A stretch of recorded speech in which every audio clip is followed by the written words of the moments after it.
ডাইনির পুরস্কার। মা, ও মা, তুমি এই সময় শুয়ে আছো? তোমার কি শরীরটা ভালো নেই? হ্যাঁ রে মা, শরীরটা খুবই খারাপ লাগছে, কেমন জানি জ্বর জ্বর লাগছে। ঘরে তো কোনো বাজার সদাই নেই, তুই গিয়ে ইয়ামিনের দোকান থেকে কিছু বাজার বাকি নিয়ে আয় মা। তারপর মেহু গিয়ে দোকানদার কাকার কাছে কিছু বাকি চাইল। কাকু, মা আমাকে পাঠিয়েছে কিছু বাজার সদাই নিতে। না বাপু, আমি তোমাদেরকে বাকি দিতে পারবো না। তোমাদেরকে বাকি দিতে দিতে আমি ফকির হয়ে গেছি। তোমরা আগের বাকিটা করো, পরে আবার বাকি দিব। দোকানদার বাকি না দেওয়ায় মেহু মন খারাপ করে অসহায়ের মতো বাড়ি ফিরে আসে। মন খারাপ করে বাড়ি ফিরে এসে মেহু তার মাকে বলে,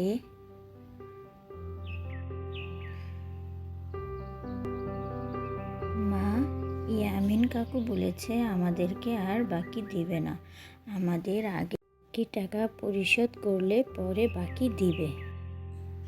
তাহলে মেহুমা, তুই জঙ্গলে গিয়ে কাঠ কেটে নিয়ে আয়, তারপর সেই কাঠ বিক্রি করে যে টাকা পাবো সেই টাকা দিয়ে বাজার করব। তারপর মেহু হাঁটতে হাঁটতে জঙ্গলের দিকে গেল। এই জঙ্গলের রানী আমি, আছে টাকা ভর্তি। আমি হলাম ডাইনি বুড়ি, কেউ করতে পারবে না চোরে।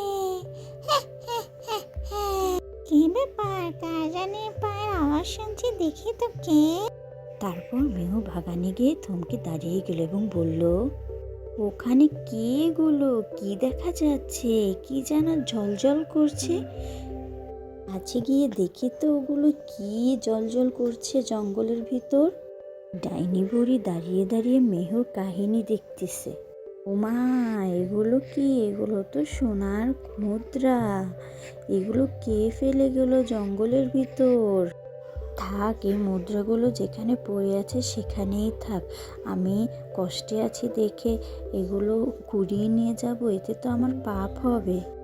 ডাইনি বুড়ি এতক্ষণ মেহু যা বলেছে সে সব কিছু শুনেছে। তারপর ডাইনি বুড়ি কি করলো? ডাইনি বুড়ি নিচে এসে মেহুর সামনে দাঁড়ালো। ডাইনি যখন নিচে এসে মেহুর সামনে দাঁড়ালো তখন মেহু তার দিকে তাকিয়ে রইল। ডাইনি মেহুকে বলল, আমি এতক্ষণ ধরে তুমি যা বলেছ সেগুলো সব শুনেছি। তোমার সততা দেখে আমার খুব ভালো লেগেছে। তোমার সততার পুরস্কার হিসেবে আমি তোমাকে এই স্বর্ণ মুদ্রাগুলো উপহার দিলাম। তারপর মেহু স্বর্ণমুদ্রাগুলো বাড়িতে নিয়ে এসে তার মাকে সব কথা খুলে বলল।